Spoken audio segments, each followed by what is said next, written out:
Guys, welcome to the Vonu Podcast live here on the PAZNIA radio network. As part of this ongoing Celebration Saturday transmission, we've been going since 4 p.m. Eastern.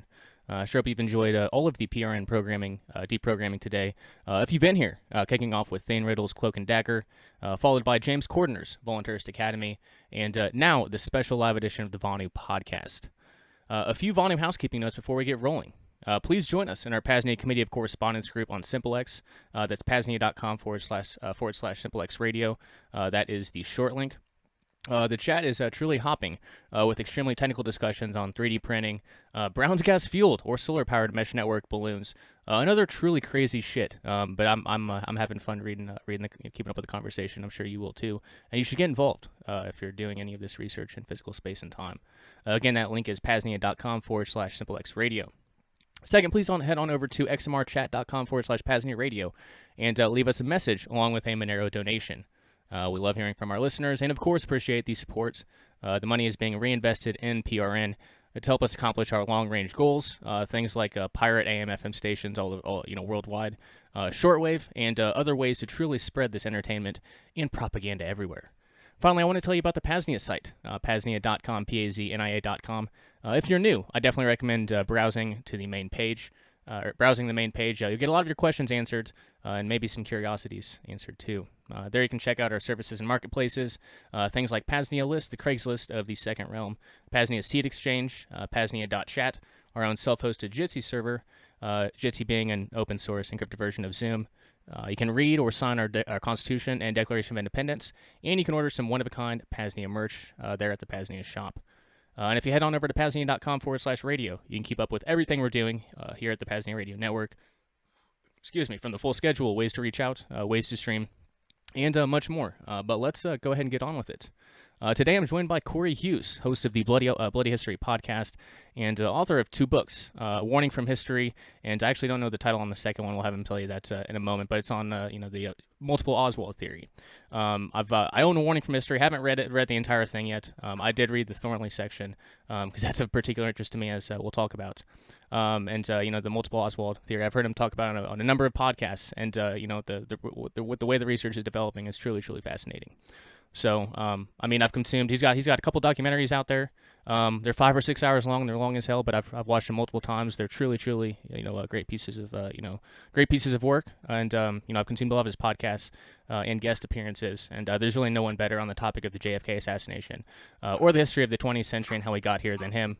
Other than maybe Ryan Dawson, he would probably agree with that. But anyway, Cory Hughes is definitely very close there. So I had him on this podcast back in October 2022, and what feels like a long, long time ago.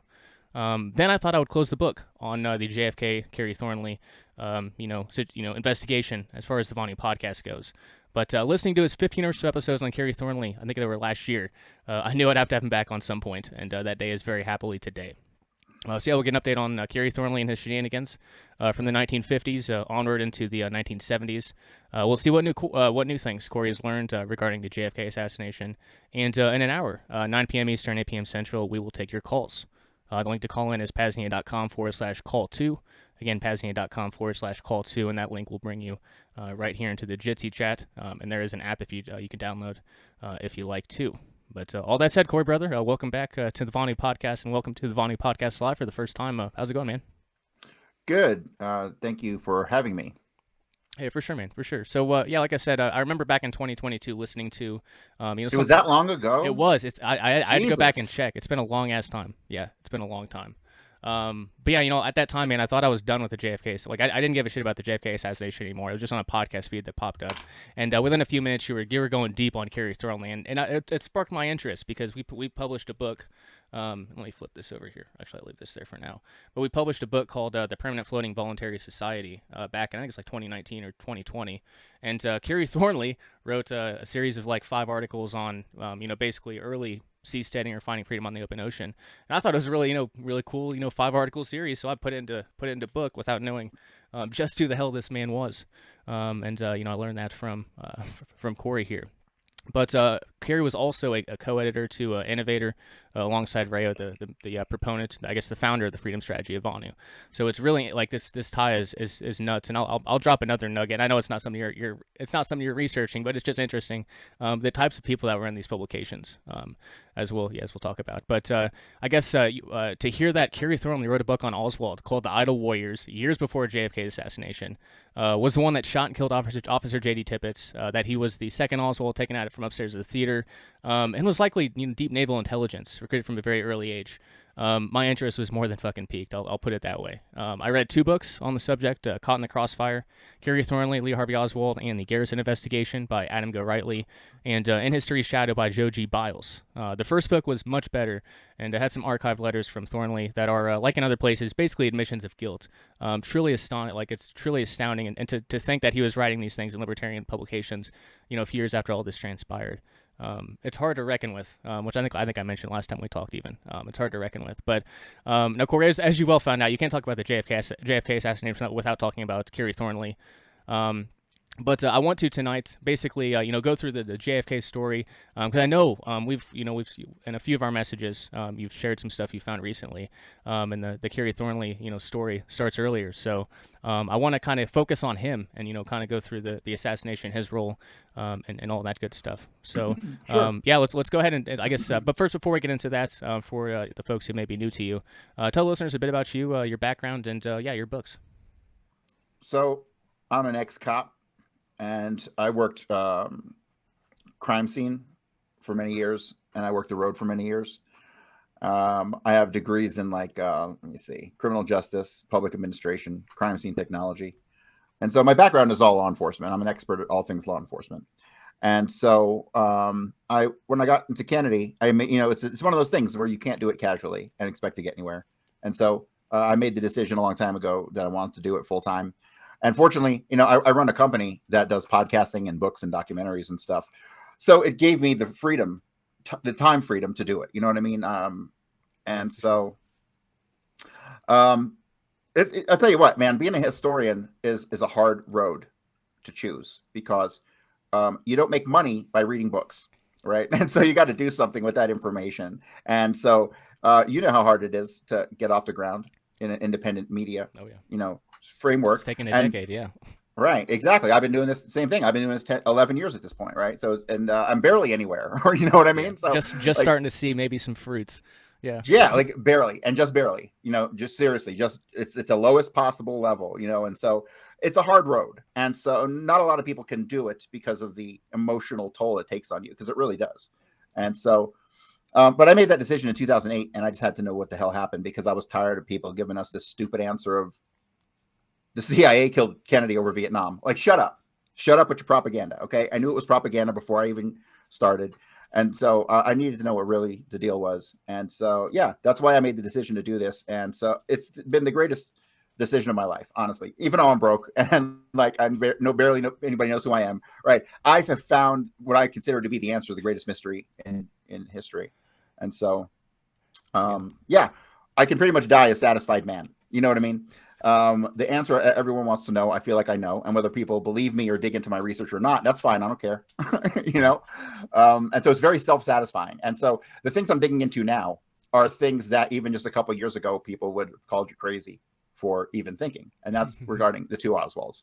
And so people don't comprehend why there would ever be 2 Lee Harvey Oswalds, right? And how this whole story came together. And I think I have a fairly good idea on the generalities of how Oswald got pulled into this life, and the circumstances surrounding his family. And, I have a pretty good grasp, I think, on the overall flow of events. But now when you go through Oswald's record, it is so disgustingly incomplete. The record we do have is rifled with documents that can't be real. We have people impersonating other people in the story, and not just Oswald. And so as you start to go through these documents, you find these contradictions. You find all kinds of things that just don't make sense. Like if someone were to go through your life, it would be pretty straightforward. They'd find your school records, they'd find your job history, and they'd be able to create a pretty solid single line that describes everything in your life. And that's the case for most people. That is not the case with Lee Harvey Oswald. Any thorough attempt to assemble a chronology with Oswald will leave you questioning reality itself. I swear, it's so crazy because best way to put it, yeah. When you start to go through the documents, you start to find the first divergence in the record is in 1941, when Oswald is presumably less than 2 years old at that time, not quite 2 because he turned 2 October 18th of 41. So that's the first divergence in the record, and that doesn't come out until his Marine application. And on his Marine application, he has a brief biographical background, and it says that he moved to Fort Worth and lived in Fort Worth from 1941 to 1956. That is blatantly wrong. Oswald was born in New Orleans, yes, and he lived there in 41, and he didn't move from there until April of 44.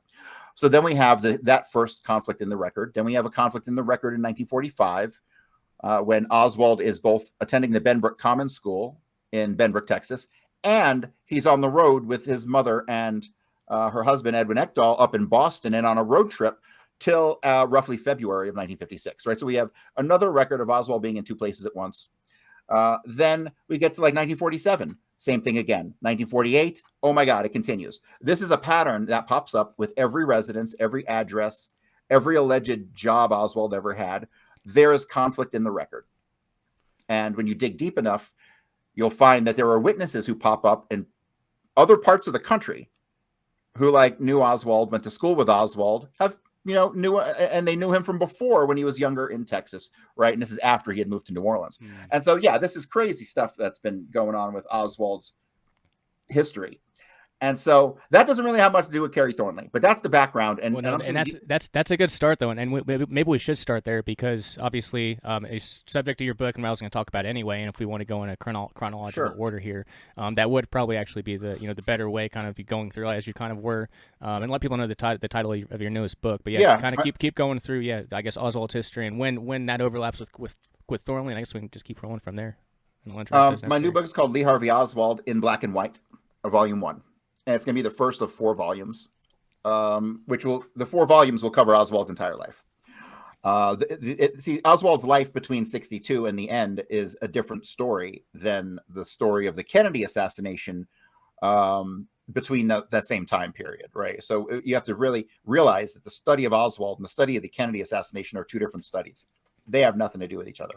They're totally irrelevant until they just so happen to intersect in Dallas, on that fateful day. But really, Oswald's a patsy. He had nothing to do with nothing. He was completely set up and framed, and everything that make him look like a communist after he got back from the Soviet Union was all staged. And Kerry Thornley played a major, major role in that. But we'll get to that. But as far as the early life of Oswald, I believe that Oswald's mother, his aunt, his cousins on his mother's side, were all part of Naval Intelligence. And the reason I say this is because we start to have some major conflict in the record starting around 1941, not only with Oswald possibly having been in Fort Worth and simultaneously being in New Orleans, but around 1941, Marguerite Oswald disappears off of the face of the earth. And where she says she is a lie. What she was doing only comes out through inadvertent admissions. And it's clear that between late 41 or possibly mid 41 and January, but sometime between January and April of 44, we can say with certainty, we don't know where Marguerite Oswald's living. We don't know where she's working. We don't know her addresses because the addresses she gave are bunk. And her story completely falls apart. She's supposed to be living in New Orleans, working retail. But see, in 41, late 41 or early 42, she gives up Lee Harvey Oswald to her sister, Lillian Moret. And Lillian takes care of Oswald. And eventually, after about 9 or 10 months, Oswald will enter the Bethlehem orphanage where he's there a little more than a year, but he's kind of like in, and then they'll take him out for a week or 2 and put him back. He's kind of bouncing back and forth between the orphanage and Lillian Moret's home. And so when asked where Marguerite was working during this time, Lillian testified to the Warren Commission that she couldn't remember. She believed she was working retail, and she had worked for like a couple shoe stores and Lerner's department store and stuff like that, right? And so the commission just lets it slide at that. Now, in 1966 or 67, the woman who we're told is Marguerite Oswald put out a book with Gene Stafford called A Mother in History. In this book, A Mother in History, she clearly states that she was in 1942 working at the naval base in Algiers, Louisiana, as a switchboard operator, meaning the phone lines.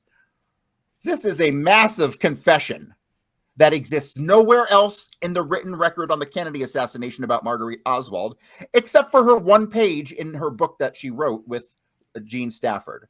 And I need to point out the woman who wrote this book is the woman we've come to know as Marguerite Oswald, is not the woman who was born and lived as Marguerite Oswald up until 56 or 57. That I can say with 100% certainty, and that's evident simply from the photographic record alone. The original Marguerite Oswald was 5'7", thin, and somewhat of an attractive woman. The woman that we know as Marguerite Oswald is 5'1". She's short and fat and ugly, and her teeth are mangled. And we have enough pictures of both of these women's front teeth to say with certainty it's not the same person. So, I'm pretty confident I've identified who this woman actually is. I don't know the why, but I'm pretty confident based on the circumstantial evidence. And at this point, 60, 70, 80 years after these records, there's not much else to go on. I'm pretty confident, and based on circumstantial evidence, I know who the woman actually is. But this gets us away from what we were originally talking about, that this is a naval intelligence operation. And the fact that Marguerite Oswald puts herself at the Navy base in 1942, it opens a can of worms that no one has ever even acknowledged or attempted to explain. And so let me explain. In 1942, the men are going off to war. And so the Navy was in massive need of recruitment for everything, not just for like womanly jobs, like answering the phone back then, but like cryptography, like man-at-arms type stuff, dealing with weapons. All kinds of jobs that were vacated due to the soldiers leaving and going overseas had to be filled. So they created the Navy Waves program. It's basically the Women in the Navy program. And these people were civilians. At least most of them were civilians, because I'm sure the good ones got recruited into the Navy full time. But this program was in the ramp up stage until July of 42. And then in July 42, it launches. This is exactly when Marguerite Oswald puts herself at a Navy base as a switchboard operator, which means, and when you dig into the Waves program, those positions were exclusive. And if you were a switchboard operator, it meant you had the highest classification. And what is that? Why is that important? Because it means that Marguerite Oswald worked for the goddamn Navy and she had the highest level security clearance. That's why that's important. And it's been completely ignored by everybody else in the world. And so this to me is the birth of the two Oswald scheme. And just to jump in for a moment here, this is a revelation, kind of partially through and partially through other people. But digging into like the CIA and OSS. What predates the CIA and OSS, Naval Intelligence? I've heard rumors that they were involved in even things like the Lincoln assassination. Who the hell knows what else? Right. So that's why this is important. Is like we're going back to maybe like more of a root of where this might be coming from. But yeah, please go ahead. Yes.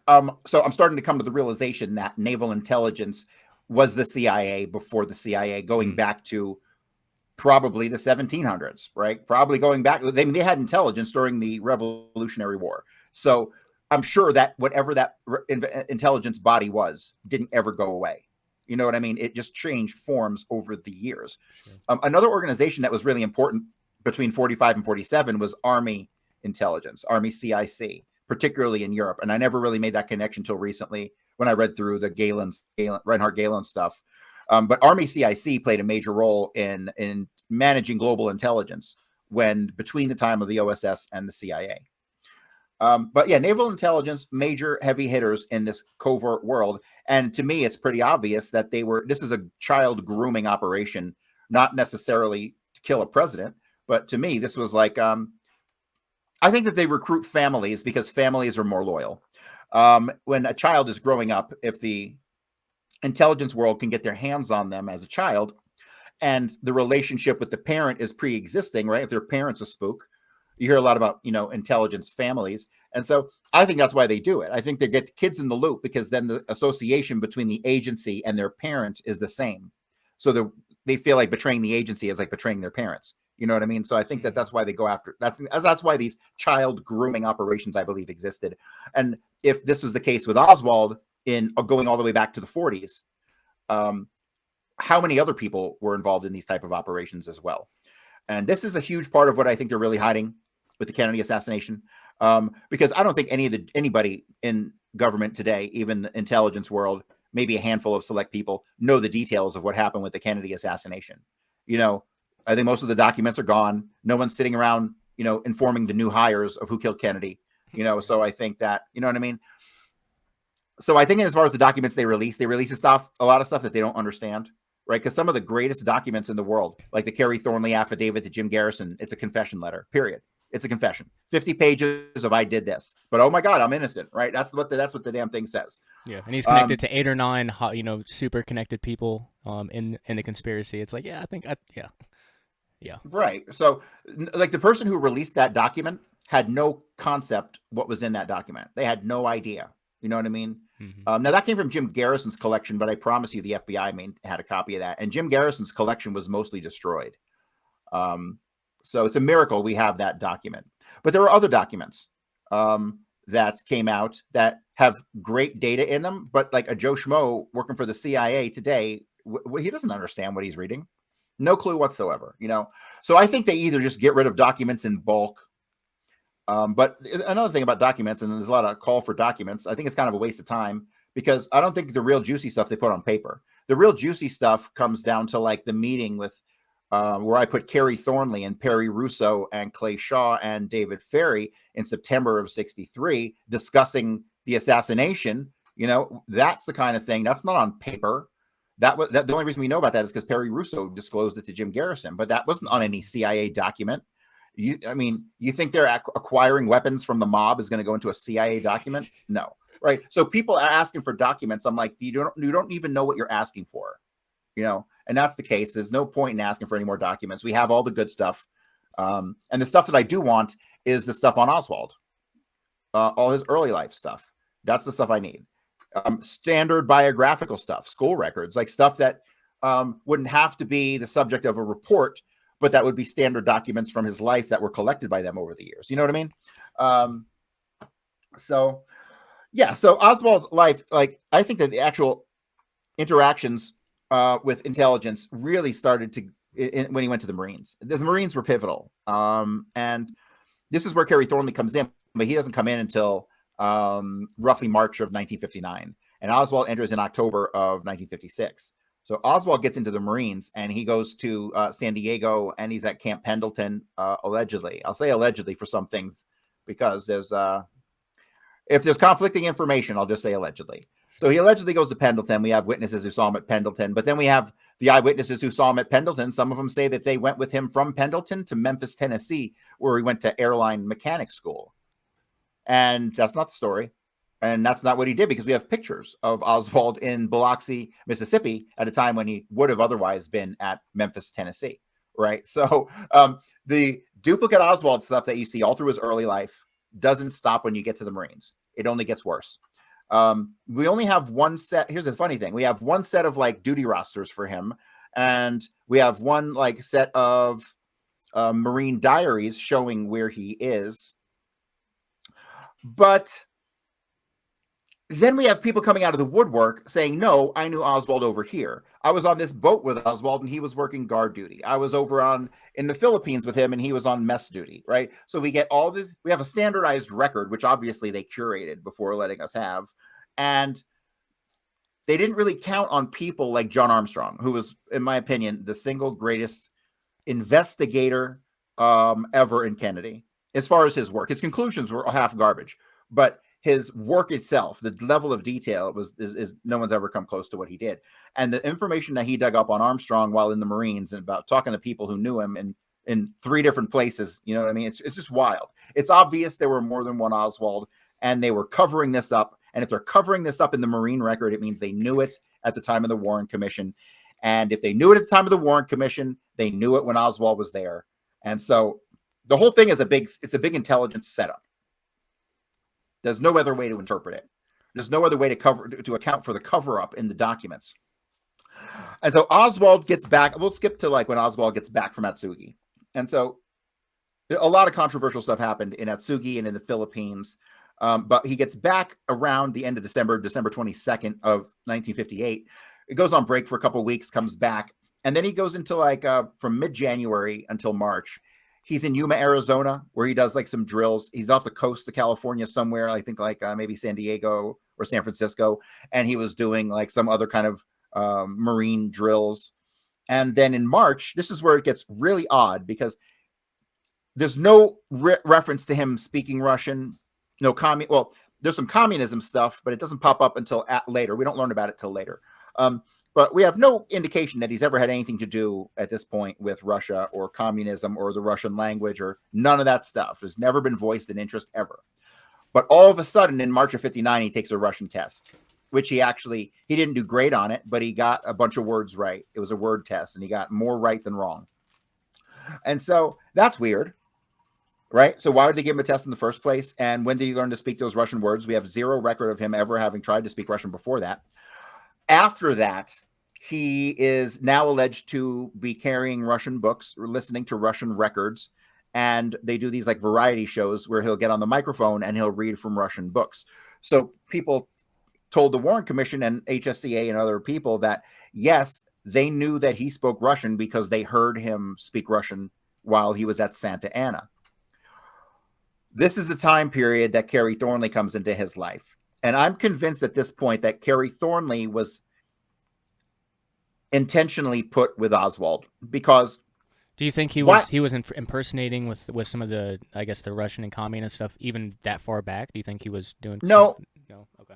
No, I don't think he was doing that. What I do think he was doing was when he gets to Atsugi, because you see, Oswald will end up getting out in September of 59, but I think a couple months before that, Thornley gets sent to Atsugi, and he is put into Oswald's unit. All right, so this is where... Let me pause here because there's something else I should probably talk about that... Sure. Those photographs I showed you where he was in the Marines in 57 in Biloxi, right?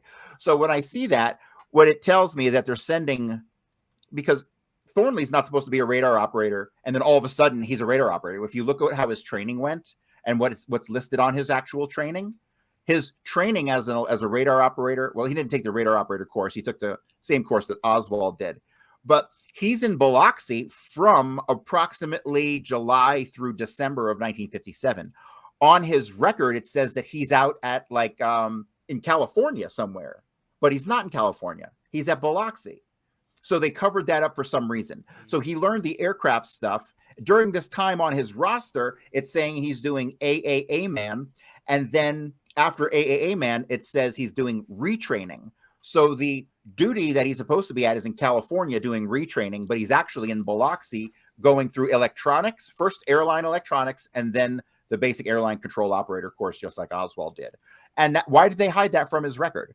And then why, when he testified to the Warren Commission, did he say that he didn't even join the Marines active duty until September of 1958? He straight up lied. He straight up lied. The courses that he took were active duty.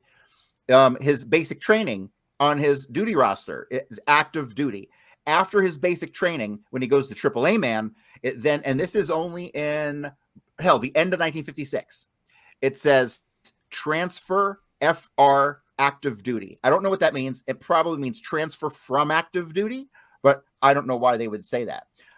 During this time, he finishes high school, right? So he does his boot camp during summer before high school. Then we don't know what he's doing, but he's checking in or doing something because there's changes in his roster.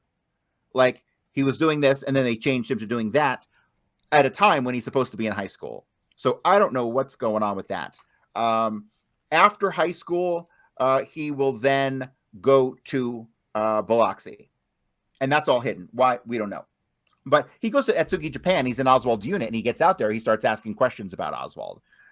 He gives the name of Rick Thornley to a Marine named Ronald Schwinghammer. And Schwinghammer said that Rick Thornley was like asking a lot of questions about Oswald, about other guys in Oswald's unit, and he was taking pictures. Why was he doing this? He was obviously sent there to me, it seems obvious he was trying to get a grip on who Oswald was. He was trying to figure out what he was doing, kind of get more of a feel for him, even though he had already been with him. Because after he gets back, starting in February of he claims February 61, that he will leave the Marines in October of 60. and then he will come back, but he doesn't end up in New Orleans. He says February 61. I think he's lying, because we have the Bolton Ford incident, January 61, and I'm convinced he was at Bolton Ford with Lawrence Howard using the name Lee Oswald. So this is the first time that we can say with certainty somebody attempted to use the name Lee Oswald at a time when Oswald's in the Soviet Union. Okay.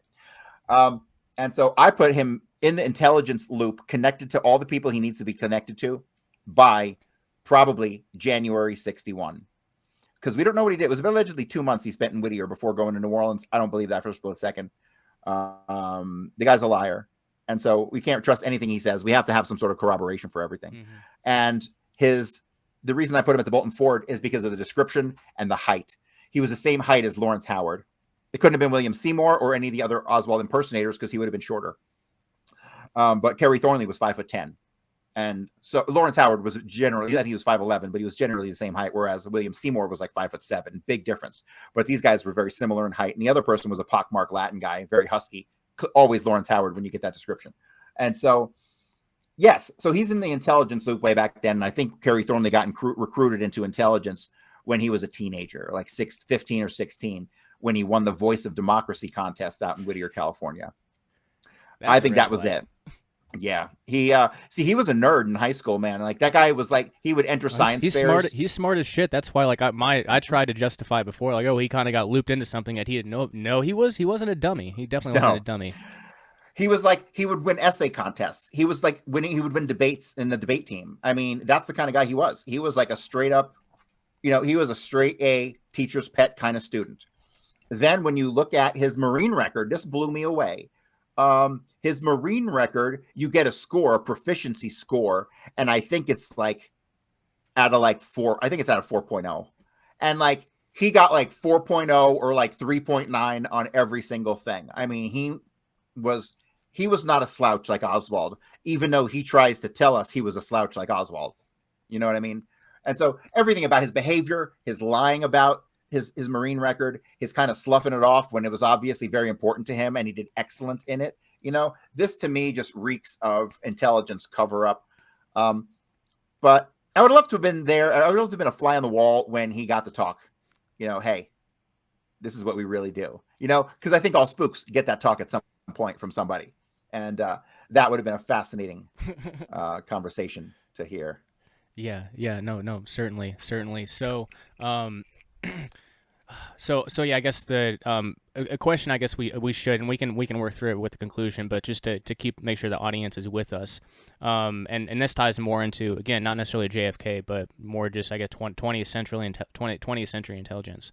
But like, why in the hell would the security state go through so much trouble, for all these impersonators? Why was this? I think you've talked about AE Balcony. There's a program that this might be connected to potentially.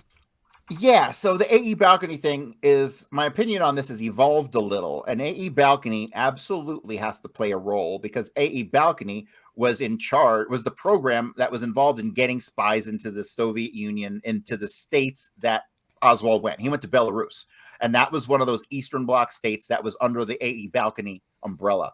He was also there for the same exact time that AE Balcony was in place until June of 62, from 59 to June of 62. That's when AE Balcony ran, and that's when he was in the Soviet Union, right? So you have a lot of things that line up with the AE Balcony program.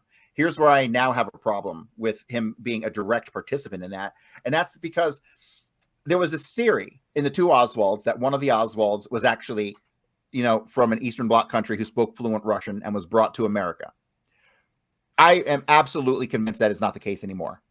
Okay. And the AE Balcony program specifically worked with naturalized American citizens. Naturalized meaning they came here from another country and they were naturalized. So I don't believe that applies to Oswald anymore. And so that would probably usurp him from that program. However, him being in Belarus, in Minsk, in 1959 to 62, at the exact same time AE Balcony was in charge of getting spies into those places, there's no possibility they were not aware of him. There was no possibility they were not aware of him. And if they were aware of him, they had to have been aware that he was there on an intelligence mission, not an intelligence mission to gather intelligence, just to go there and get them to spin their gears. I think that was the whole false defector program. These guys went and they lived there and they didn't do nothing. No spy stuff at all. They just lived. And they had 24-hour-a-day surveillance. They probably had millions of rubles spent on their surveillance, and this is a way for the CIA just to get the KGB to burn their gears. Really, they wasted time surveilling this guy for 2.5 years and he didn't do a damn thing. That's what I'm convinced of. And they spent millions and millions and millions of rubles doing that. And I think that's why the whole program existed, just to get them to keep them busy, keep them occupied. But there has to be a connection to AE Balcony because of the overlap in the time and the place and all that stuff. And it's impossible for them to have not been aware. I mean, just absolutely impossible. But direct participation, I question now because of my conclusion that he was not some foreign kid brought to America who spoke Russian. And to me, I really got to that conclusion because, well, a number of things. You see the divergence on the record in 41, right? That would indicate that that's long before the war was over. And it was supposed to be after the war that they would have brought these kids back to America. So, yeah, that rules that out right there. Gotcha. And then you have Oswald. One of the Oswalds meets with Milton Kurian, who's a psychiatrist in New York, when he goes to the youth house, which is where he's, he gets in trouble for truancy. And so he goes and he talks to Milton Kurian, and Milton Kurian, he makes a statement to him that to me, I think is absolutely incredibly important. He tells Milton Kurian that he has trouble going to school and he doesn't like to go to school. And that oftentimes when he had gotten to a new community, knowing that he would ditch school, that his brother would go to school in his stead. That's a direct quote. Now, that doesn't make any sense at all if you acknowledge that his next youngest brother would be 6 years older than him. Robert Oswald is about 5 years and like 8 months older than Lee Harvey Oswald. There is no possibility that a 15 or 16-year-old Robert Oswald could ever have gone to school and said that he was Lee Harvey Oswald, a 12-year-old or an 11-year-old, right? Never would have happened in a million years. So what brother is he talking about? What other brother does he have that could have possibly gone to school in his stead?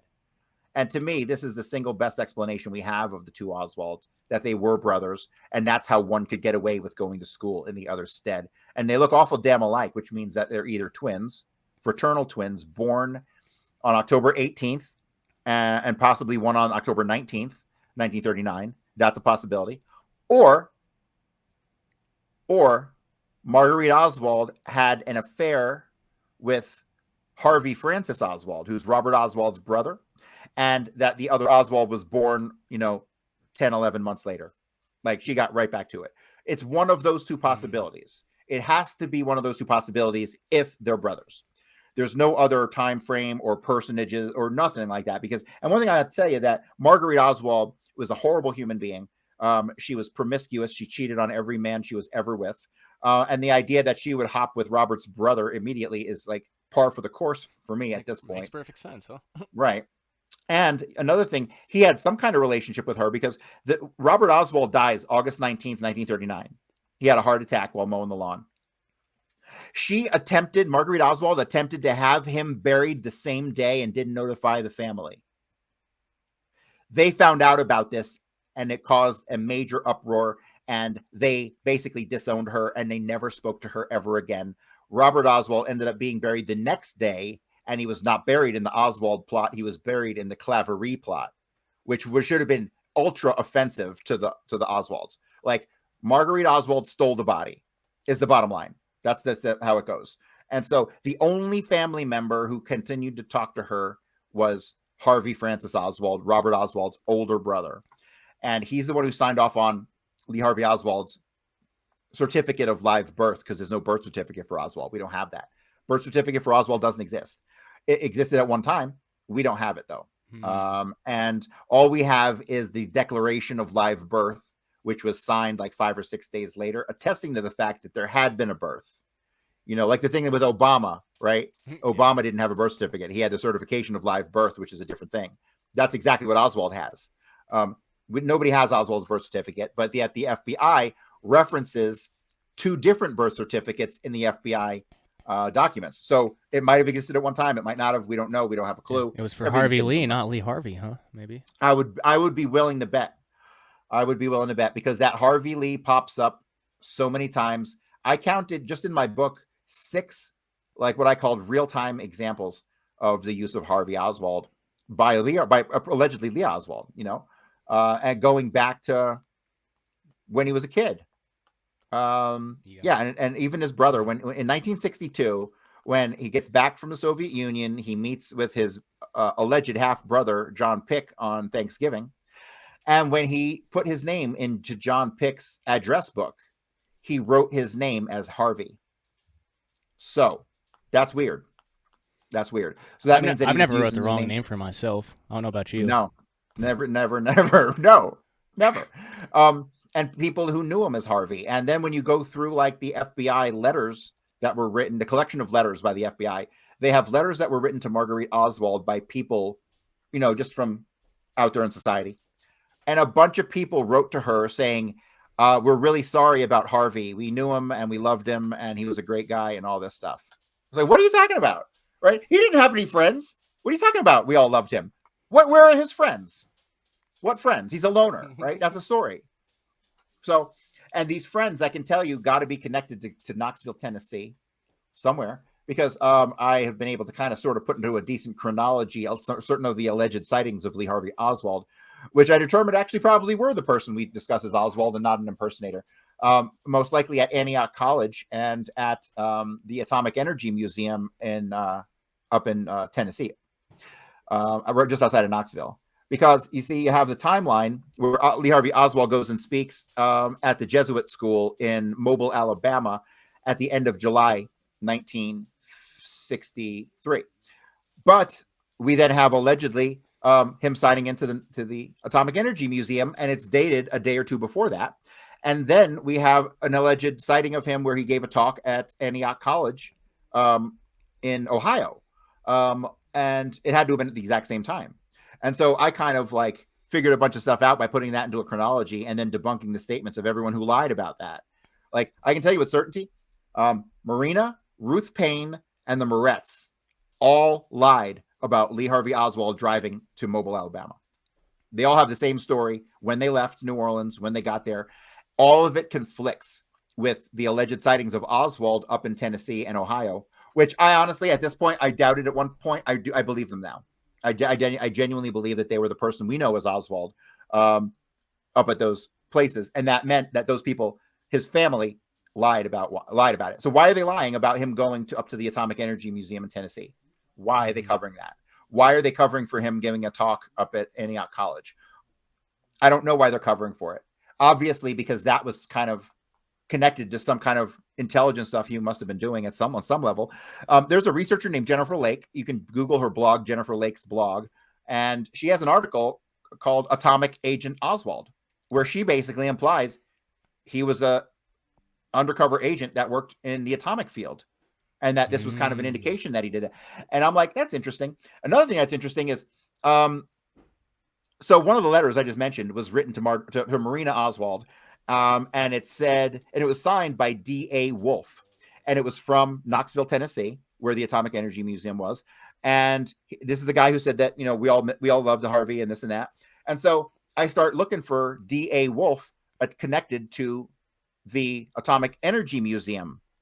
And well, I don't find that in Tennessee, but I don't find that. I find a D.A. Wolf who was a scientist who worked at an actual atomic facility up there in Tennessee.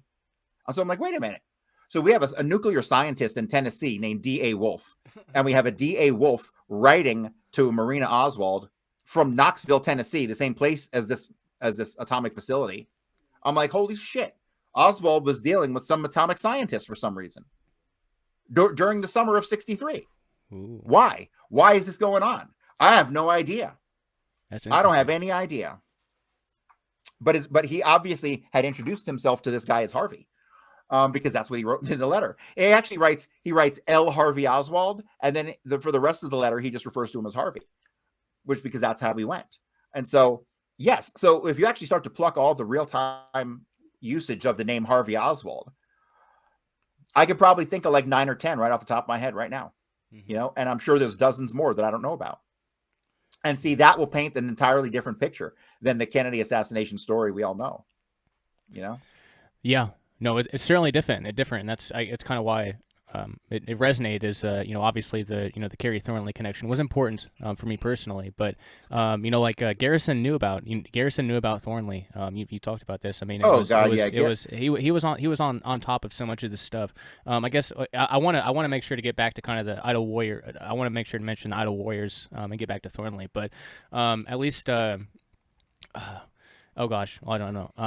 The Idle Warrior. Let me just comment real quick on this. So that book was really, he started that book when he was in Atsugi, and it was just kind of it almost started as almost like a journal, right? But he ended up writing about, because it was really about, you got these guys trained to kill, and they're just sitting around because there's no war. That was kind of the theme. What do Marines do when there's nothing to do, right? That was kind of the basic plot of the story. By communists.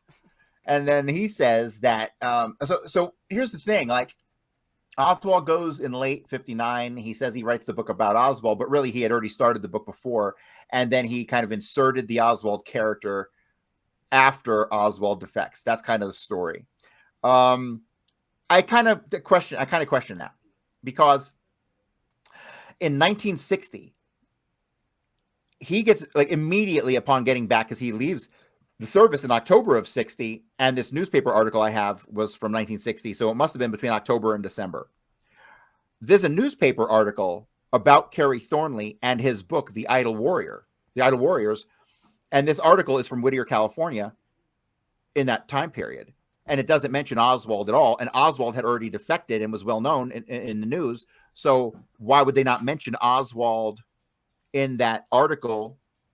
It would have given more weight to the article. The article would have hit harder. It would have been more of an important article instead of this hometown hero writes a book story, which is exactly what it was.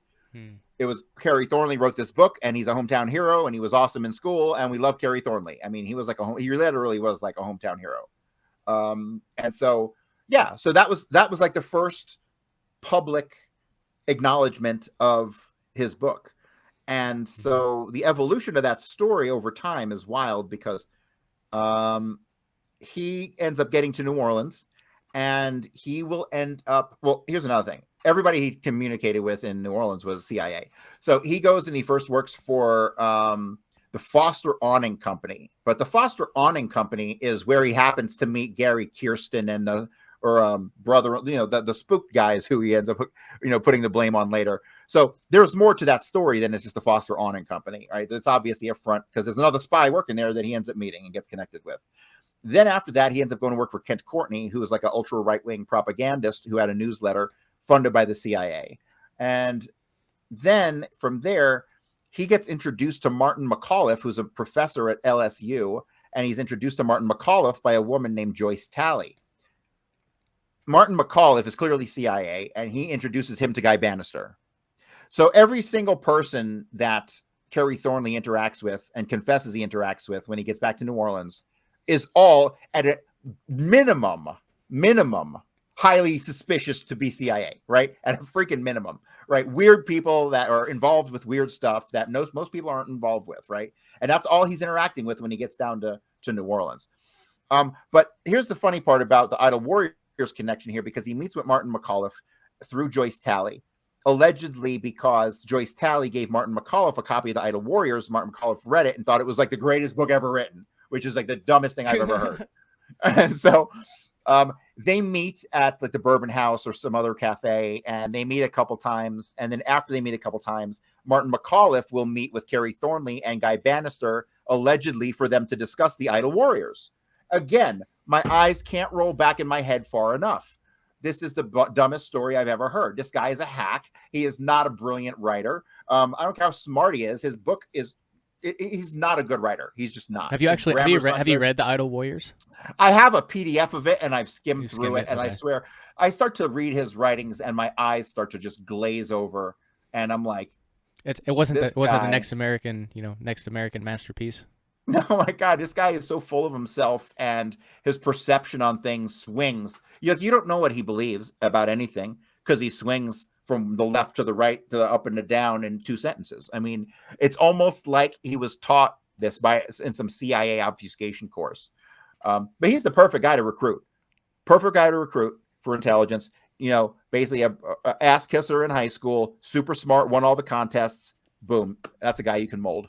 And you give him a little freedom. And then when he gets down to New Orleans, here's another thing. Another reason I'm convinced he was way higher up the chain than most people think. He wasn't an underling to anybody. I'll tell you that much. He might have had a handler, but he was not like subservient to he wasn't one of Ferry's guys. He wasn't one of Clay Shaw's guys. He was at least minimum on par with those guys.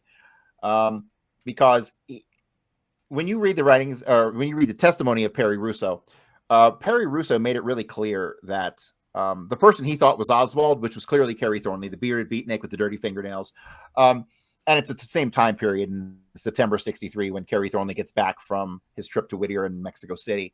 But it was clear that Kerry Thornley was a complete dick to these guys. Like, he was a total dick to David Ferry.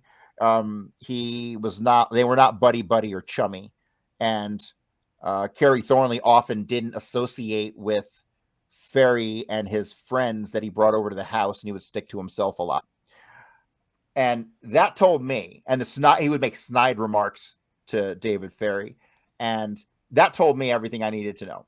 Because you don't get stuck into a subservient type situation where you're there to take orders from a guy running an assassination operation, and then you tell him to go fuck himself, right? It just doesn't work that way. So that told me that Kerry Thornley was put into this position because he was their equal, is what I'm thinking.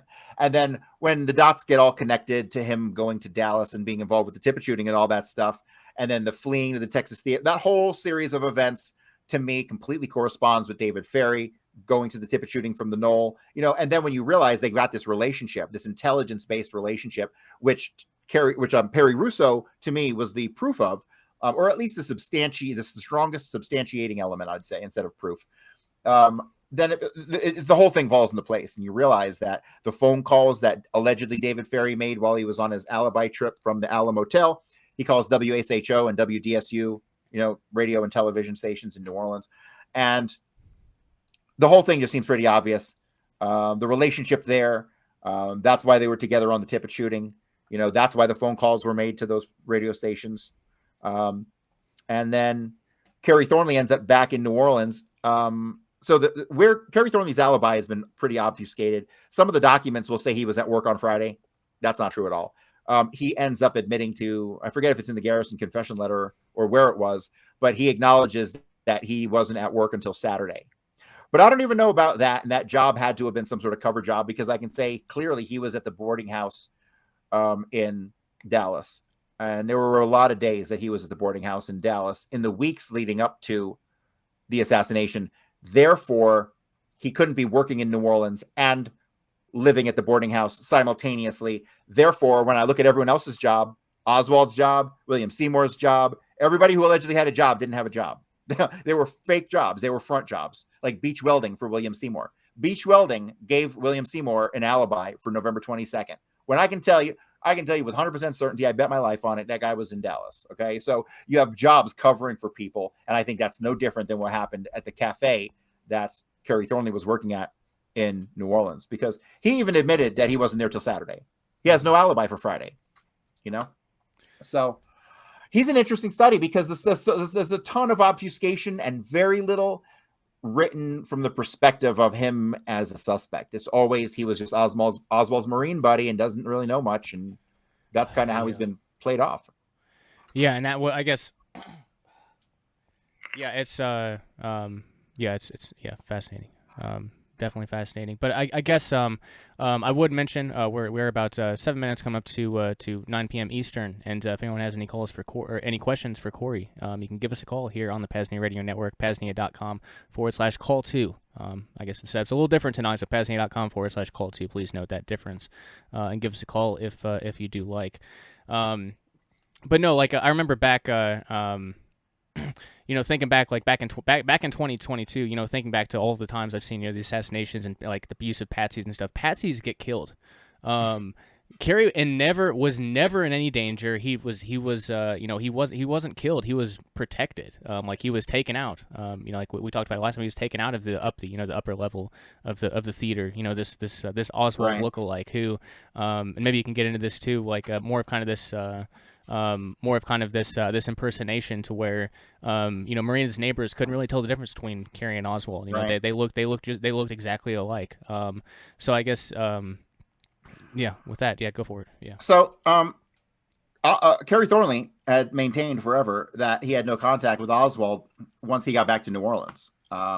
He would have technically been in New Orleans for 18 months at the same time that Oswald allegedly would have been back from Soviet Union, right? So he would have only really been there from the end of April through September-ish, which is really weird. This is another thing that I haven't been able to figure out, but there's something to it.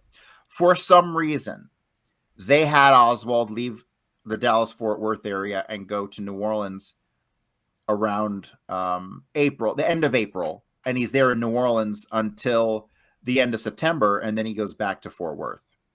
At that exact same time period, with minor overlap, from that exact same time period, Kerry Thornley allegedly leaves New Orleans and goes to Whittier, California. Also, Robert Oswald, at this exact same time period, leaves Fort Worth and goes to Arkansas. All of them will return to their place of they left from at the end of September, all within like the same week. There's something there.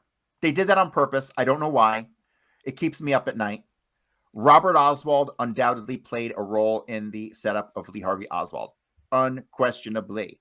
He's such a duplicitous fuck. And that guy, he must just be a sociopath like his mother. That's the only explanation I can give. Because that guy started throwing Oswald under the bus right from day one. And if these guys are all brothers, if there's two Oswalds who are brothers, Robert Oswald's a brother too. And here's another thing. When you look at their profile, all three of them, both Oswalds and Robert Oswald, they have an ear that has a curve with a flat part in it. All three of them have the same little flat part in the curve of their earlobe, which is really interesting. And that was another factor that indicates to me that they're all brothers. Wow. So, but yeah, the time frame of Kerry Thornley leaving from New Orleans, allegedly going to Whittier, California, where he goes through Mexico City, right? So he leaves from New Orleans. Yeah, this is the quote unquote Oswald sighting in Mexico City or whatever. Well, I think it's the one that's leading up to it because gotcha.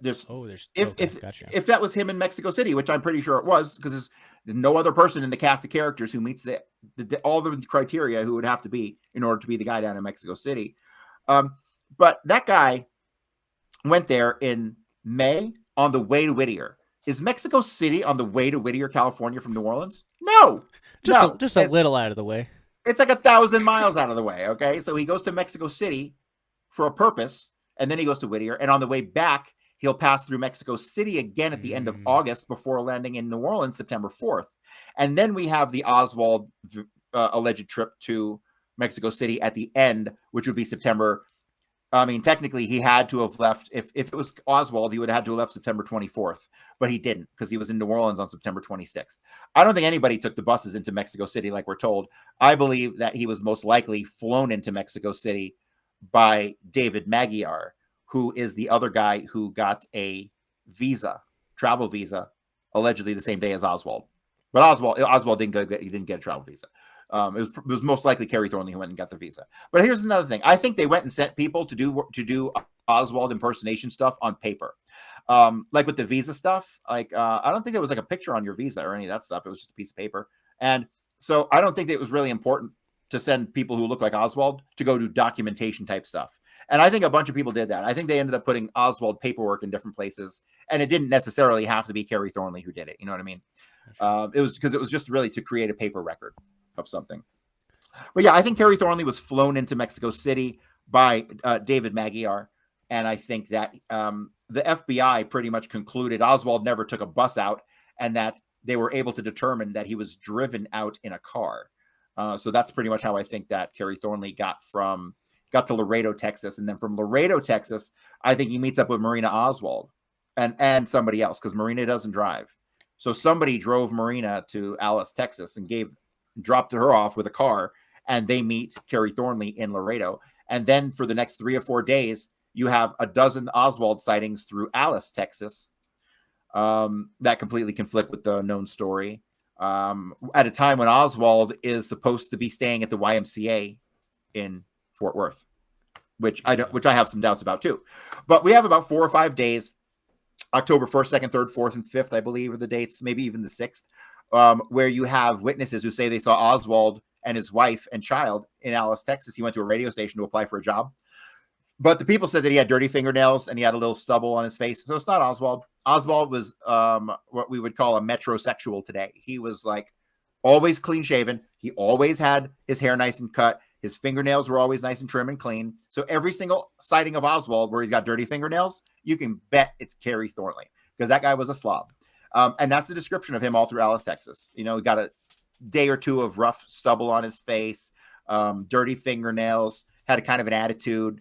And when he stopped at the radio station, he said that he had his wife stayed in the car because she didn't speak English, and they had her child in the car, right? So, you know, to me, that connects Marina to the setup, because I have other evidence that she was in on the setup, like she signed the Alec Heidel card, the selective service card that Oswald never had. That was her handwriting. The hunter of fascists on the back of the photograph with the rifle, that was her handwriting. So she was involved with the setup of Oswald. And then once I realized Kerry Thornley and an Oswald type figure was seen in Alice, Texas with this woman who didn't speak English and had a child, I'm like, okay, makes perfect sense. And that connects right back to Schwegman's grocery store and the Jesus Christ, my dog, sorry. And my, you know, so this stuff all connected right back to the witness sightings of Marina and Kerry Thornley at the Oswald residence, right? So yeah, it all to me fits together like one big puzzle. It makes perfect sense. They were in on the setup of Oswald. And Kerry Thornley got, you know, pretty much excluded from the whole thing. He didn't get to live the high life like Jack Valenti got to live the high life, but he continually had jobs in weird places. He went to Los Angeles, and he happened to get a job working as the doorman for Johnny Roselli's building. Johnny Roselli, the mobster. What? And he also told Garrison that he actually hung out with Johnny Roselli and that they had conversations about the Kennedy assassination. I'm like, what? You're admitting this? What's wrong with you? Right? It was 10 years after, you know, Garrison's investigation was pretty much wrapped up, and there was no chance of being prosecuted, right? So I think that's why Kerry Thornley kind of spilt the beans on a lot of things, or insinuated things. Like at one point, he's telling Garrison, he's like, yeah, we were in the Marines, and the Marines is governed by Naval Intelligence. So he's like, I'm pretty surprised that Naval Intelligence said they didn't have any files on us, right? What's he saying? He's saying there's files. Yeah, he's telling Garrison there's files, right? And so why did he do the confession? Because it was years later. He was not going to suffer any consequences. And I think he just wanted Garrison to kind of, you know, I think he respected Garrison. He knew the deal. He might have even had a little bit of regret or remorse. And that was maybe his confession to a priest kind of thing. You know, I think when you do something like that in your youth and you see how it affected the country, you could really come to see how it could, you know, you could really come to regret your role in it. But he obviously continued to be funded by the CIA, because all that Discordian stuff was CIA. All the Robert Anton. That's where I was going to go. Yep, that's where I was going to go with the next. That like we do know, like I know at least some of the stuff that he did, like in the mid '60s, because he was writing for these seemingly small, like they're very small libertarian zines from those days. But he was editor, and he was submitted articles to it, which it's hard to it's hard to fathom. That difference, like writing about freedom, like so yeah. If he really believed in those things that he wrote, and again, like I got good like it sounds stupid, but you know I didn't get any bad bad vibes from those articles or anything like that when I was reading them or whatever. It seemed like you're just like a freedom pioneer like anyone else in those publications. Have you ever talked to his son? No, I have not. No. He's got a son in Atlanta named Craig with a K. Craig Thornley. He's got Craig Thornley. Alive. Okay. I think it's like Krag. Actually, it's spelled weird, but it's like I think it's Craig Thornley, and he's in Atlanta, and he's got a normal like business job. I mean, he's just a normal dude. I would love to talk to that guy, but he does not seem to be someone who has ever put his toe into this world, you know. And so, but I think he'd be. Who knows what he'd say at this point? I mean, someone should reach out to talk to the guy, and that's just not what I do. You know what I mean? Yeah. But somebody should really talk to him, because he might have something. He might know something. He might have some little inkling of some information. His dad might have confessed and told him everything. We don't have any idea, you know? Yeah, no, that's true, and I guess that would I appreciate that conclusion from you, because like again, like with all the people he was connected to, like there's so much stuff, like he wasn't, and he was intelligent, he wasn't just stupid. But yeah, if you're in your 20s and you're you're freedom radical or whatever, you could probably get swayed in very easy connection with money and CIA influence and all of that. So like I mean, Well, it's not just imagine, not justification at all, but yeah, it's like right, right, maybe later on he came to realize like, holy shit, I was involved in something that I thought I was, doing something good, and I actually kind of, negatively right, changed the course of everything, like in such a bad way. right, right. Just imagine this: you're like a 16-year-old kid.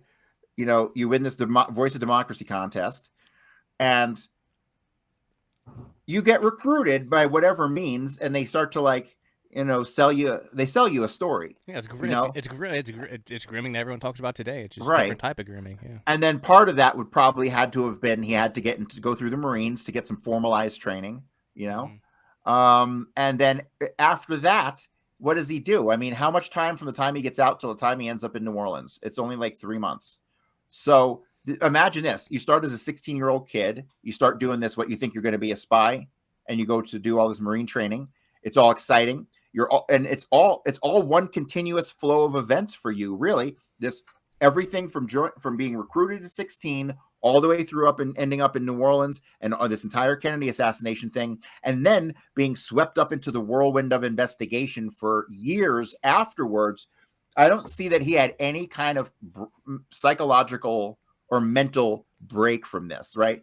At what point in time did he have to recover from the psychological stress of being involved in this whirlwind of activity, which began at the age of 16?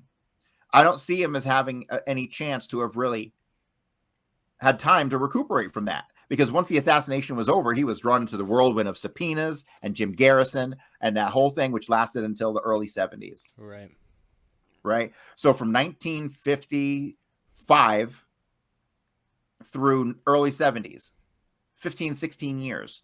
This is an insane amount of pressure to have on somebody, and I can see crashing off of that, like having just a crash, like when you get off of drugs, you know what I mean? Like just crashing. No, I mentioned one of the books I read earlier that had some of the actual letters, and it was it looked very much like the affidavit that you read in one of your recent episodes on Thornley, but it was 1992, so it was after, and it was a letter to like a psychiatric hospital. So I think he was fucked up in the head until he died, probably from this. Yeah. Yes. And it looked very much like that letter in what 70 was it 78 or whenever it was. Yeah, whenever it was. I'd like to see. I see Kerry Thornley is an important figure, but I haven't been able to do the deep dive into Thornley because he's only been one of many important figures. You know what I mean? Yeah. And even though I know a ton about Kerry Thornley, I think it only scratches the surface, really.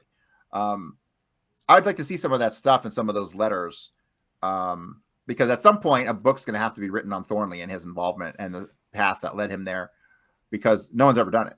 Well, there are 2 books, but one of them's garbage, absolute garbage, and the other one is only interesting for the archival stuff, which is only stuff you really care about at this point.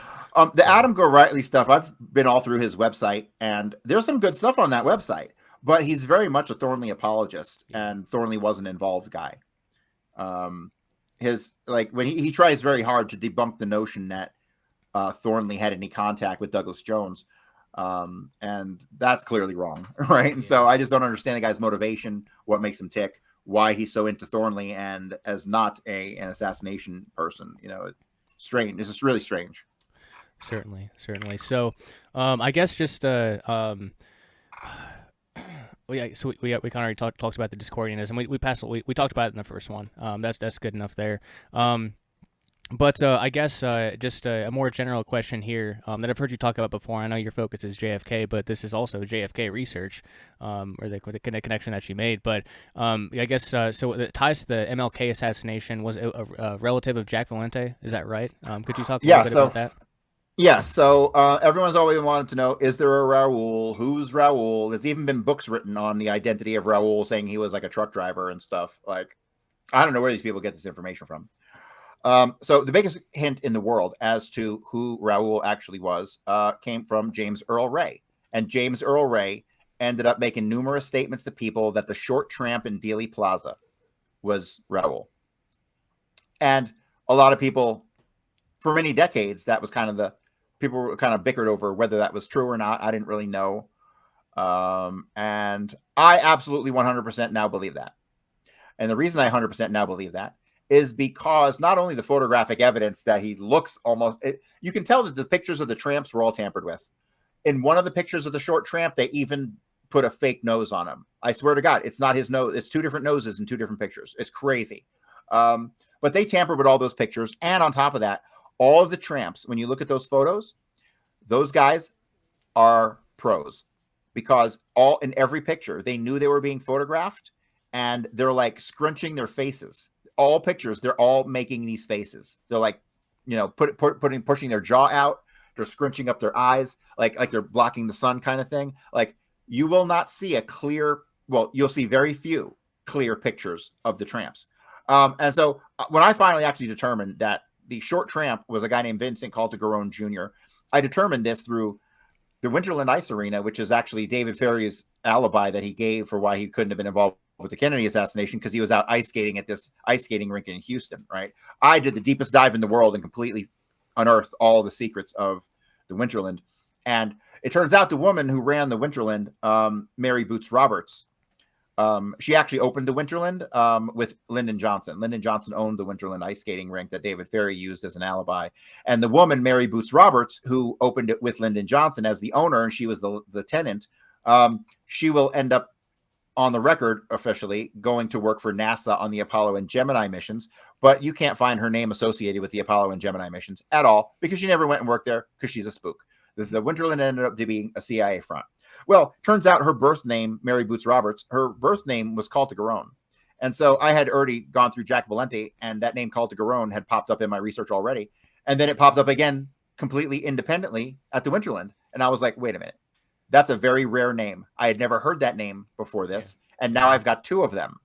I was like, nah, there's a connection here. And it turns out Vincent Caltagirone Jr., the first cousin of Mary Boots Roberts, who owned the Winterland, was married to Jack Valenti's sister, Lorraine Valenti. And they were not just married for a short time. They were married for at least 11 years and 12 years. 12 years they were married, and they had two children. And that's how I made the connection between the Winterland and Jack Valenti, because of the children. They had the same name, Caltagirone. And when I looked at the obituaries for both Vincent Caltagirone and Lorraine Valenti Dinerstein, they both had the same kid's name with the last name Caltagirone. I was like, no way. Then I find a reference to Vincent in the Jack Valenti file with a line. The name Vincent is written in the column of a document about the family, and there's a line from Vincent to a redacted name. The redacted name was Jack Valenti's sister. So yes, why did history try to cover this up? Why is the FBI went out of their way to try to hide the relationship between Vincent and Jack? And I don't know why. You will not find. I found the marriage license between Vincent and Lorraine by miracle.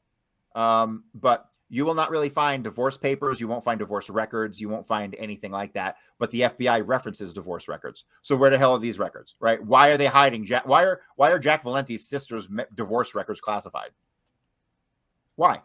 Everything about Vincent is classified because he's Raoul. Now, that got me thinking about the Martin Luther King assassination, which honestly, I'll probably never end up getting to.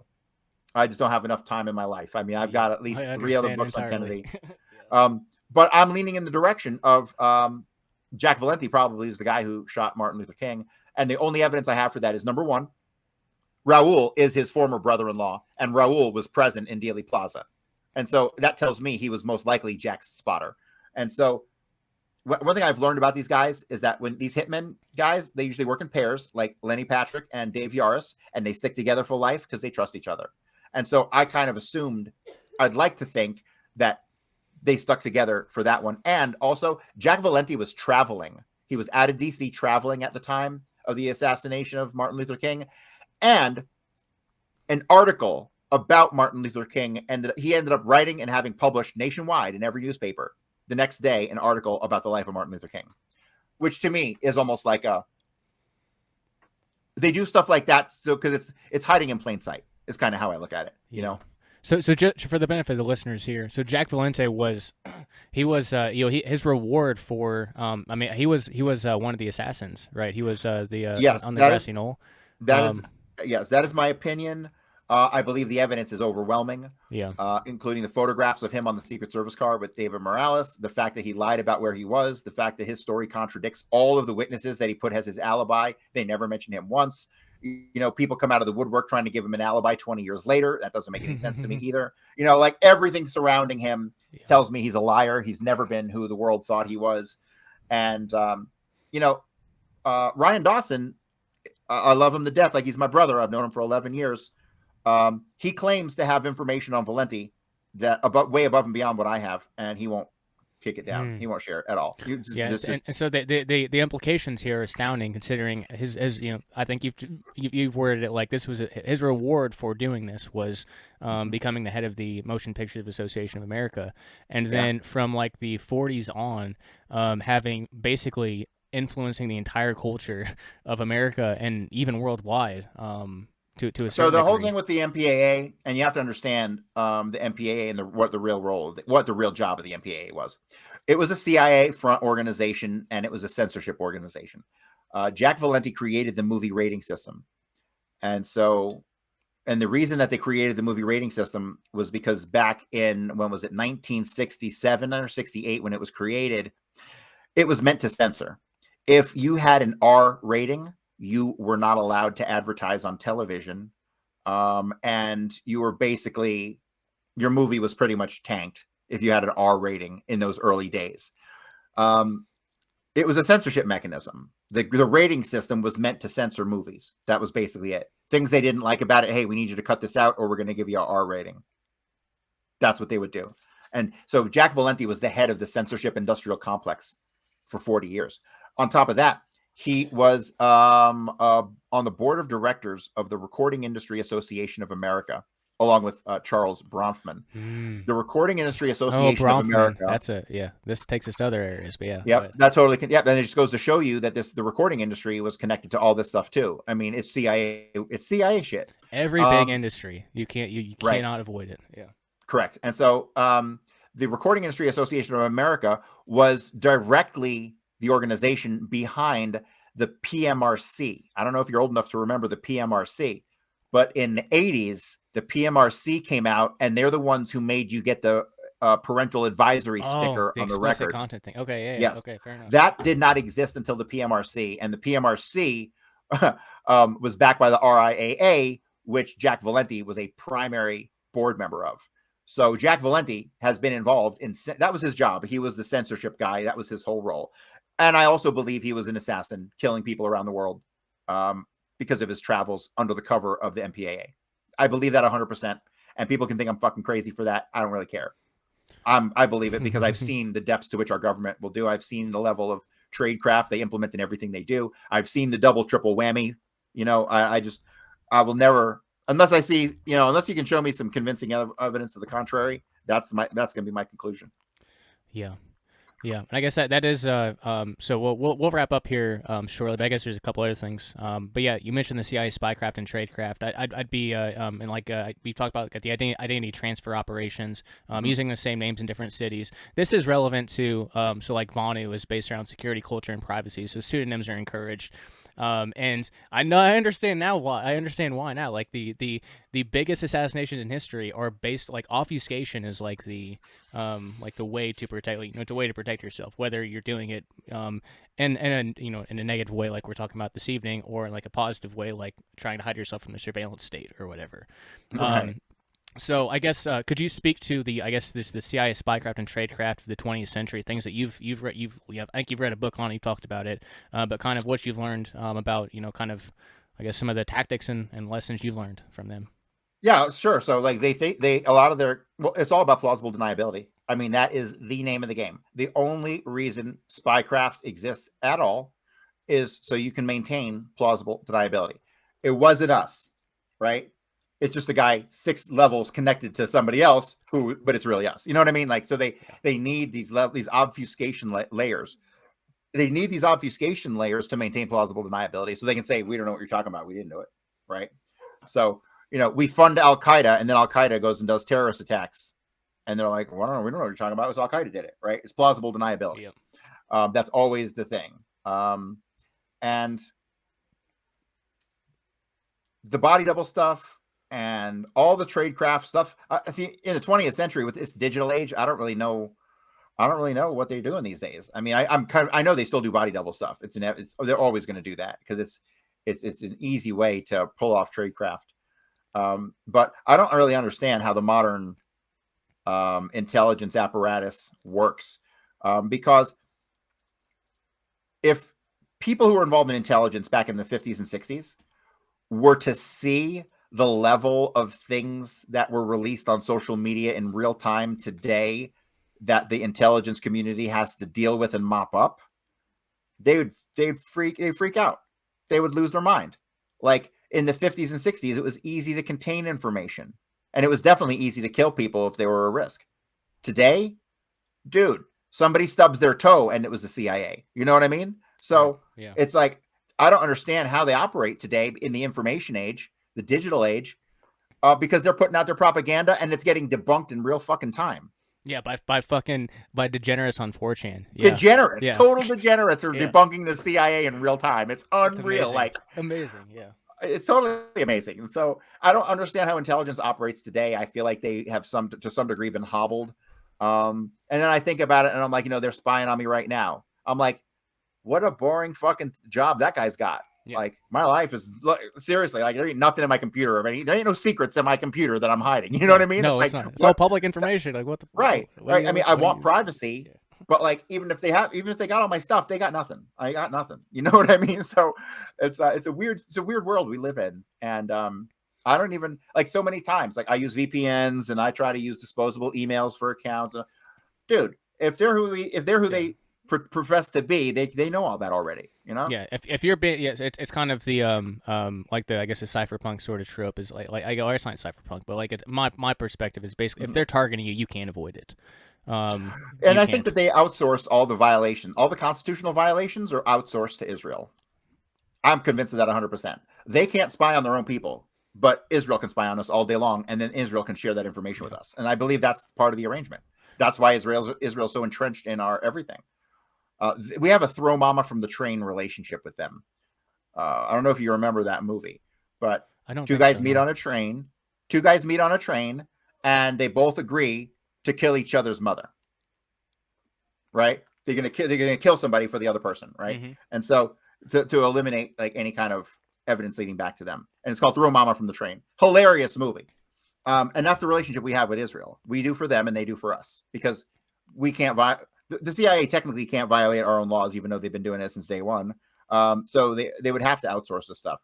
And so, but that's why, the Israeli tech companies freak me out.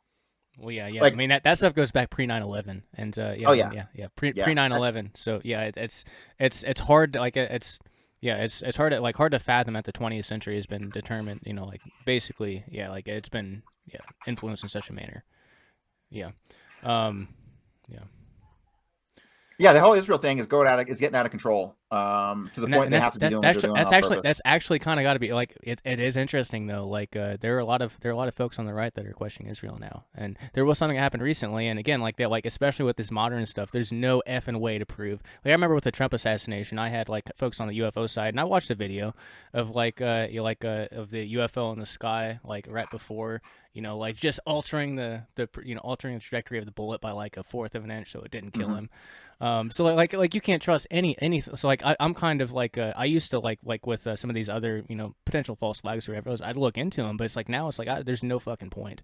There's almost no point. Like what you're doing is really the only way. Like you got to go for like the hardcore like paper trails sort of stuff, and that tells you enough about the history and what has basically determined what our present and future might be.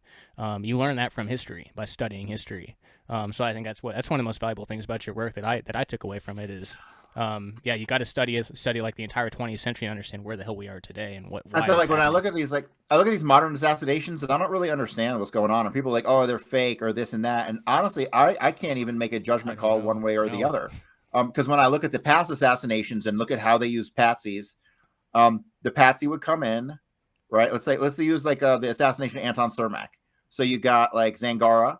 He has to do this because he owes them money. He robbed them when he was, he stole a bunch of money and liquor on a bootlegging run. And so they basically forced Zangara into the assassination of Cermak.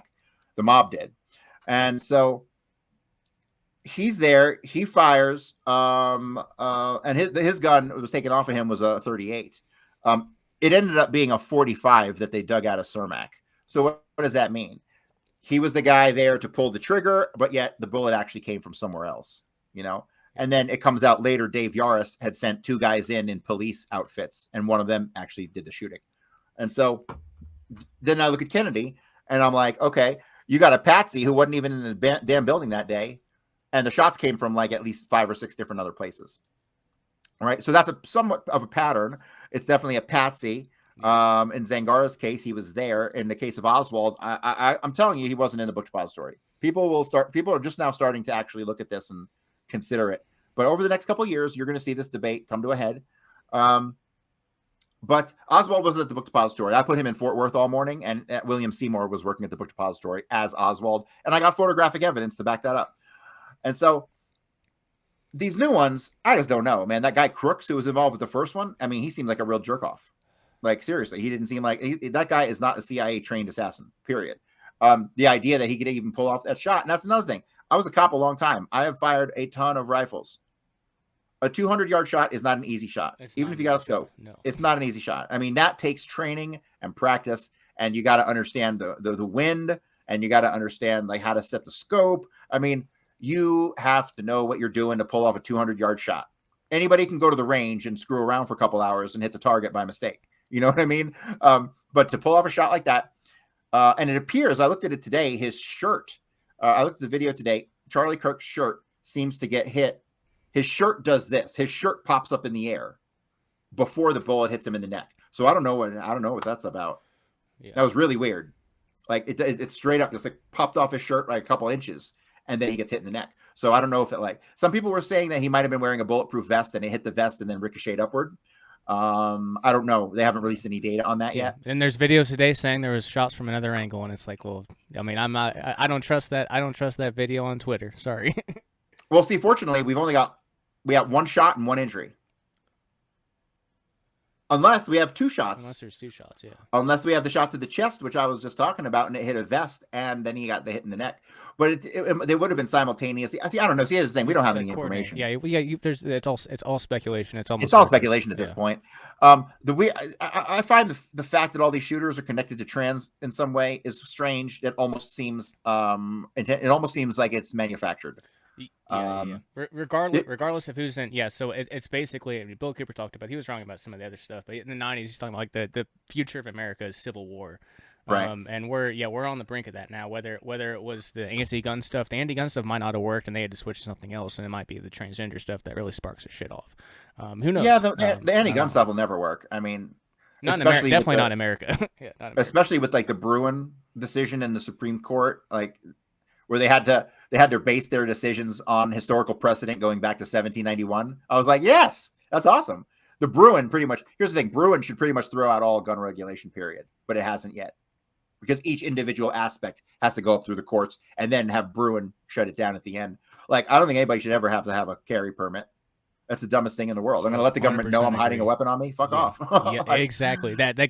Yeah, of course they want to know. Yeah, of course they want to know. I'd rather get caught for a concealed weapon charge after shooting somebody and protecting myself than having to let them know that I got a gun on me. You know, it's the whole idea of a permit is an infringement upon the rights. You know, our Constitution, like fuck all the later amendments, like the 16th Amendment that gave us income tax 150 years after we had a revolution over a tax on tea, right? You know what I mean? Like our Constitution has been perverted over the centuries. I mean, it took them 150 years to realize they needed to tax us. Give me a break. They just needed some money, and we're being opportunistic. Yeah. Harkening back to the constitutionalist in me, I'm thinking about the Lost Titles of Nobility amendment, which basically nullifies, because you know that amendment was supposed to be there, but it's not, and that would basically nullify every amendment beyond that.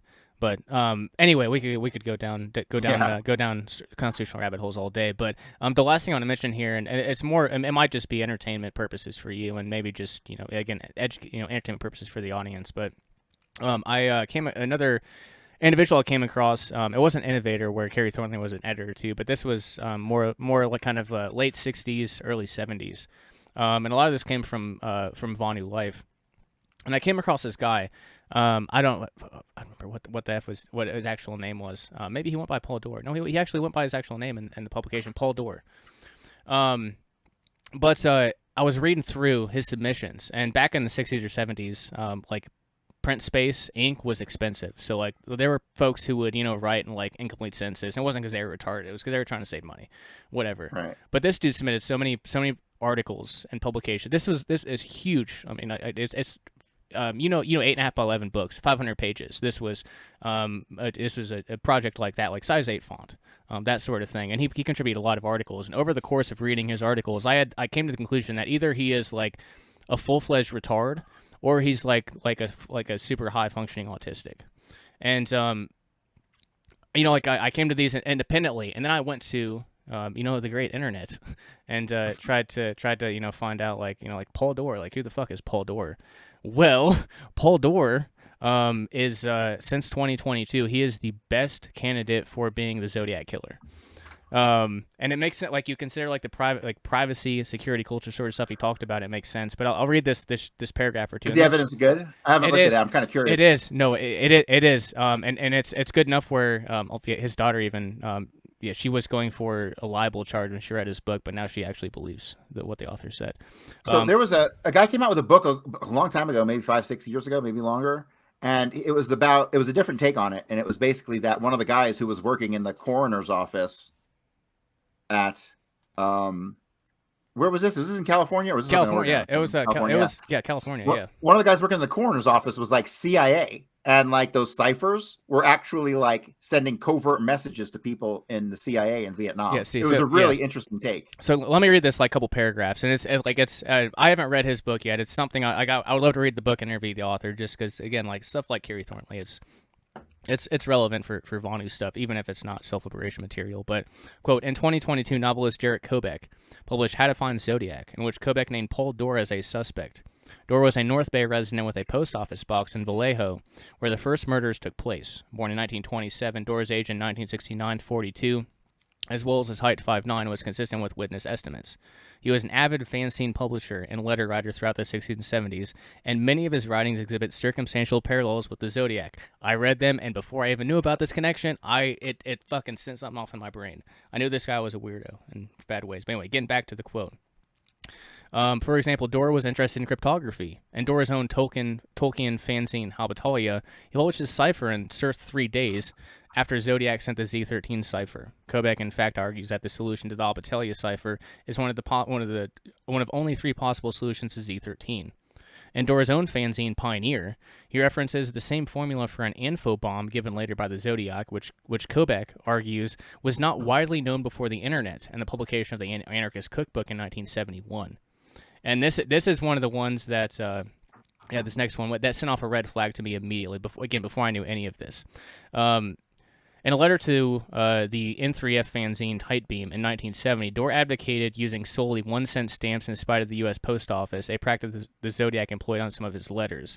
Doerr hinted in a 1974 letter to fanzine Green Egg that he had previously killed people, and revealed in a different letter that he knew that mail to the San Francisco Examiner would be delivered without a street address, just as the Zodiac was sent them. That was the ultimate one. It's like, why the fuck would you send this in a letter?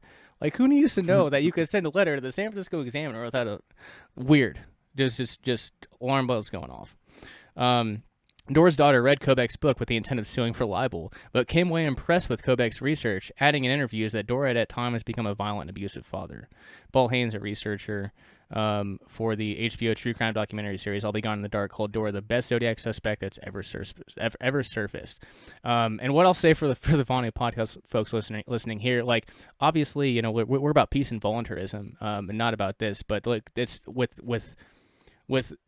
it just adds validity to the strategies that we're talking about. We're doing it for a completely different purpose, but if the Zodiac Killer can use these strategies to escape and die pleasantly, and his daughter to even not know about it, that's pretty huge. But I guess I don't know, what are your thoughts on that? I don't know if you've done any research on Zodiac, but no, but that's the kind of thing I would like to understand for sure.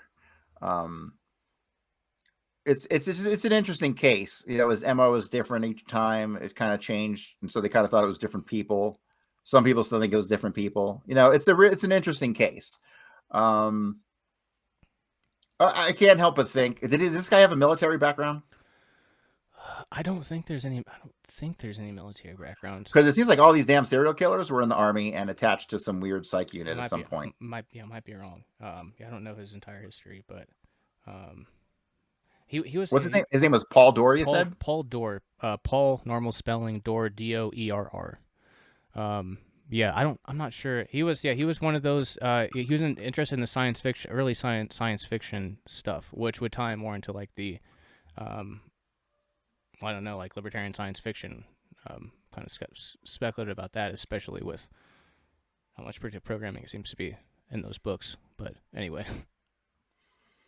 Oh, I'm just looking at this thing here on Paul Doerr, and it says that he was a member of the Minutemen, which is interesting. What years was this? This is in the 70s, right? Or was it earlier? Yeah, I mean, this would have all happened, I guess, 68, 69. 68 and 69, yeah. And the guy was in the Minutemen. I wonder if he's connected to any of our Kennedy people through that LA connection. Because they're California, so you got Kerry Thornley in Whittier, right, during those early years in 61-ish, 62, yeah, 60, 61. And then sorry. All libertarianism in the 70s was in California, mostly Los Angeles. That's interesting too. So I wonder if there's a connection of Paul Doerr to the Kennedy guys through the Minutemen, because some of the Minutemen were connected to our Kennedy shooters. So that would be interesting. That would be very interesting. That'd be kind of like the Manson being tied to CIA sort of stuff too. Yeah. That'd sure. be. I mean, it's all like it's this big spider web, and once you kind of start looking at it, like, and you see the signs, you can't prove it. We can never really prove much nowadays, it seems. But you can get damn close to the truth and just know in your heart that it's there, even if there's not 100% evidence. And maybe this is one of those things. That's interesting. I did not expect a connection between those two things, but who the hell knows, right? Yeah. Who knows? That's what I'm interested in. Now, this Paul Doerr guy, I'm interested in his Minuteman background. When did he join? How long was he in? What did he do? That kind of stuff. Well, and his daughter thinks he's a serial killer now. So, and she's already talked on interviews. So that's crazy, man. When I get done with this, I'm gonna go and watch some videos because I'm curious. Well, I'm happy I could intrigue you. Yeah, I wasn't sure. Like I know JFK's consumed your life for the past decade, but like you got to be interested, even from just like the investigative sort of police angle. Like, oh, here's another connection. Zodiac sent a letter to Melvin Belli, who was Jack Ruby's lawyer. And he used 1-cent stamps.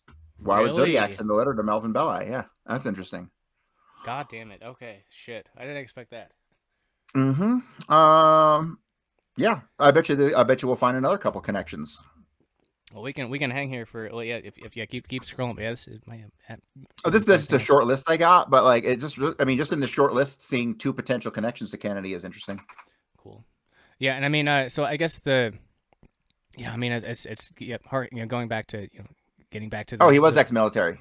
Paul Doerr was ex-military. I don't see his. I'm gonna now. Damn it! Now I got to go to genealogy.com and all that stuff and pull his records. So, but that's really interesting. I'm really interested in this now, because if he was in military, that would kind of fit with the path of the other serial killers who are all military also. Yeah. Yep. Yeah. Certainly. Certainly interesting. Yeah. I guess we'll begin to wrap up. No callers. I'm gonna slower night here on Celebration Saturday evening, but that's okay because this will go out in podcast form and we'll reach all our folks that way. But anyway, I guess the last thing I'll mention to you is we've got a show earlier on Celebration Saturday called Cloak and Dagger with Thane Riddle. I think you and Thane would get along very, very well.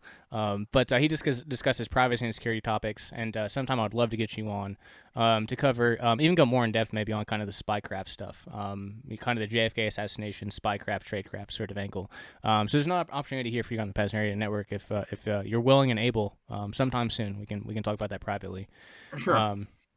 But yeah, man, I appreciate you coming on. I'm trying to think if there's any other closing thoughts, closing questions. I suppose you mentioned a couple clarifications throughout the broadcast from when we talked a few years ago. And again, I would any researcher knows that like your conclusions have to change based off the research you right. discover. So like it's not a fault against you if you're wrong about something you didn't have the evidence for it before. But is there anything you've clarified or corrected from your research and whatever you're going to say? Yeah. Well, the biggest thing is like because you get more perspective. You know, you look at something and you appear on its face it would appear to have all the dimensions necessary for you to be like, oh, okay, I seem to understand that. But then something pops up and you're like, right? Or a conclusion will change and it will affect, cause a domino effect of things that have to change. If you change your opinion on one thing and it affects other things, you have to acknowledge that, right? And then you have to fit that into your larger story. And if it doesn't fit into your larger story, you got a problem somewhere, you know? So yeah, the research is like, here's the deal. If people out there who want to be researchers, you just have to have a burning curiosity, and that burning curiosity will end up teaching you everything you need to know. Yes, and you also have to do, and I have to say this, because I don't know anyone else that does it, but I just saw you in the pre-show do dab, and you got to do dabs if you're going to do sort of research. I've found it myself. So yeah, that's just me though. Well, and me, but yeah. No, I 100% with you on all sorts of things. But Cory, I certainly appreciate you coming on. Looking forward to having you on the PAZNIA Radio Network again. But yeah, let the listeners know where they can find you, where they can get your books, and and any other closing thoughts, something we didn't cover, if we didn't tie up any loose ends or anything like that. Yep, you can find all my stuff at CoryHughes.org, and my books are on Amazon. And that's about it. Right on, brother. Right on. Well, I will go ahead and close out of this Jitsi chat. I appreciate you again, brother. I'll send you a link and all when this is out. All right, great. Again, I appreciate all your work. You're again, like the JFK assassination research had never interested me before. I thought it was kind of just irrelevant at this point in time. Right. But it's not. Because the people exposing the stuff make it irrelevant. The people who are supposed to be the ones solving stuff are the ones who make it feel irrelevant. But it's not. It's the entire 20th century depends upon that, and some other things that you've talked about in your research that we will not broach here. I mean, I'm trying to get banned off YouTube, but no, maybe not this quick. Yeah, we'll approach some of those questions before. I'll leave show notes and the description and some of the pictures, a couple of the pictures you send on Thornley. I'll include those in the show image and show notes and all that. But cool. Yeah, appreciate you, brother, and we'll be in touch. If you find anything about anything else about Thornley or Doerr, please let me know. And you've intrigued me on the fact that Kerry has a living son now. So this is the sort of stuff that I've pursued in the past, an email, you'd be crazy. You'd be surprised what just a simple 5-10 minute email can do. Yeah. So I might pursue that angle. Yeah. But anyway, brother, appreciate you. Appreciate your work.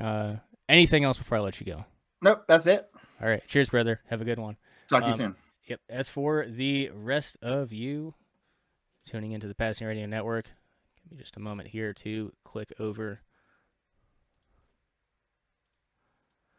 All right, there you go. And I'll mention again, if you want to get a piece of history, a true piece of history before we knew it was a piece of history, you can order the Permanent Floating Voluntary Society from Liberty and Type Publications, authored by Kerry Thornley, the guy who apparently was, deeply integrated in the JFK assassination and much more. A very protected individual. Absolutely wild. And then the Paul Doerr stuff at the end. Yeah, I was just expecting that to be like kind of like a little like cute little entertaining thing at the end, but he's like, no, there's connections to JFK here. I can already see it just by looking at this. I got to do some more research on this. Okay, well that's good. I'm looking forward to see what that might draw out. But anyway, PAZNIA.com/radio is the place to go for all things PAZNIA Radio Network.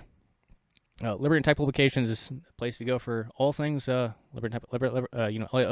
publications related, whether it's books, privacy tools, whether it's health and wellness items like the Pain Liberator, anything. We got your back. You got to feel good if you're gonna be out there fighting for freedom. So we'll help you in that regard as well. But yeah, I guess that's pretty much all I have to say. That was fun. That was a good interview. I enjoyed that. And it was mostly I had a handful of notes, but otherwise, that was absolutely wild. I hope you guys enjoyed it. As we close out here for Celebration Saturday here on the PAZNIA Radio Network, we'll a little bit of programming and just a little bit. We'll close out with some music. They Dwell Beneath the Temple's Icons. One of my very first guests on Elia Radio back in 2014, or is it 2014 or 2015? No, it was probably 2015 at that point. But yeah, I don't know what's going on with Jay Cooper now, but cheers if you're listening, if you ever hear this transmission. And then I'll close out with just a little Bill Cooper thing to really get the emotions flowing on what we're doing and what we're doing it for, per se. So anyway, appreciate you guys tuning in. PAZNIA.com/radio, libertyattack.com, and VonuPodcast.com for anything audio, video related. If you want to follow anything that I do, everything goes on VonuPodcast.com. So cheers, my friends. Until next time.